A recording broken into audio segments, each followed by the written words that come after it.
Kalau bahasa Ibnul Qayyim rahimahullah ta'ala dalam Madarijus Salikin, beliau menyebutkan ikhlas itu adalah alla tatluba min amalika syahidan ghairallah.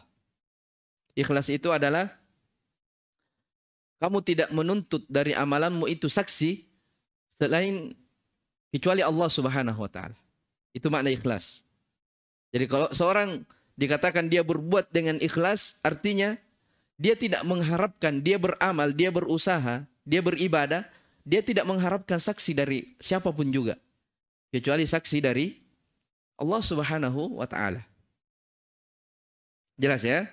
Itu makna dari keikhlasan. Dan ikhwani fiddin wa akhwati fillah rahimani wa rahimakumullah, kita tahu bersama bahwasanya ikhlas itu adalah salah satu dari rukun ibadah. Iya kan? Ibadah tidak akan tegak kecuali dengan keikhlasan. Iya. Jadi ikhlas ini adalah salah satu dari rukun ibadah. Karena ibadah itu tidak akan dianggap sebagai ibadah kecuali terpenuhi dua rukunnya. Apa itu? Ini yang pertama. Ikhlas hanya kepada Allah Subhanahu wa taala, seperti yang tadi kita sebutkan makna ikhlas. Yang kedua adalah mutaba'atur rasul, yaitu mencontoh apa? Rasulullah sallallahu alaihi wasallam. Itu disebut apa? Ibadah. Jadi kapan tidak terpenuhi dua ini? Ya.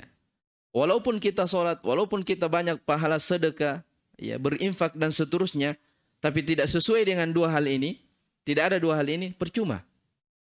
Ya, tidak ada artinya dari ibadah itu. Ya, makanya di kitab ini juga antum lihat ya, ada ta'liqnya Syekh Al-Fauzan hafizahullah yang sangat bagus sekali. Ketika beliau berbicara tentang ikhlas dalam kitab yang sama, beliau mengatakan apa? Falaisal muhimmu annal insan yasumu wa yusalli wa yukthiru minal ibadat. Ya, bukan hal yang terpenting seseorang itu berpuasa, sholat dan memperbanyak dari ibadah-ibadahnya. Bukan itu yang penting. Akan tetapi kata beliau yang terpenting adalah keikhlasan.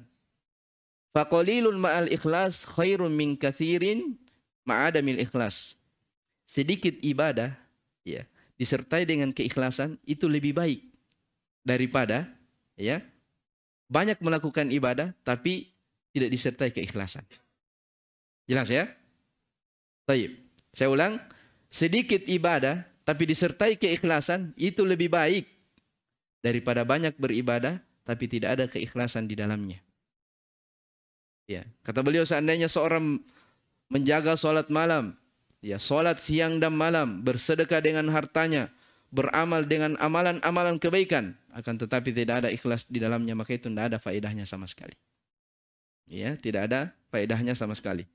Oleh karena itu, saya wasiatkan kepada diri saya dan kepada ikhwani wa akhwati fillah bahwa seorang hamba ketika dia ingin melakukan ibadah, yang paling pertama dia perhatikan adalah niatnya.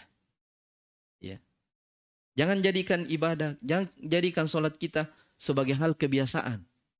Masuk waktu isya sholat, masuk waktu subuh bangun sholat. Niatkan, ya, niatkan. Apakah kita sudah berniat pahala saya ini? Apa kita sudah yakin bahwa saya sudah ikhlas yang dengannya Allah bisa menerima dari ibadah saya? Ya, jangan sampai kita melakukan ibadah-ibadah kepada Allah Subhanahu wa taala sekedar kebiasaan.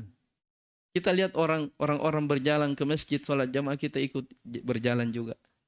Tidak pernah dia pikirkan tentang masalah keikhlasannya. Jelas ya? Tidak pernah dia perhatikan tentang masalah keikhlasan. Dan dua hal ini, keikhlasan dan mencontoh kepada Nabi Shallallahu Alaihi Wasallam, ya, itu dikumpulkan dalam satu ayat dalam Al-Quran. Ya, wa ma umiru illa liya'budullaha mukhlishina lahuddina hunafa. Di surah mana ini? Al-Bayyinah. Ya. Kata Allah Subhanahu wa taala, dan mereka tidaklah diperintah, menunjukkan agama itu dibangun di atas apa? Perintah. Mereka tidak diperintah illa liya'budullaha mukhlishina lahuddina hunafa, kecuali supaya mereka beribadah kepada Allah. Ingat, ibadah kepada Allah dengan apa? Mukhlishina lahuddin. Ikhlaskan ibadah ini kepada Allah Yang kedua, hunafa, dia hanif.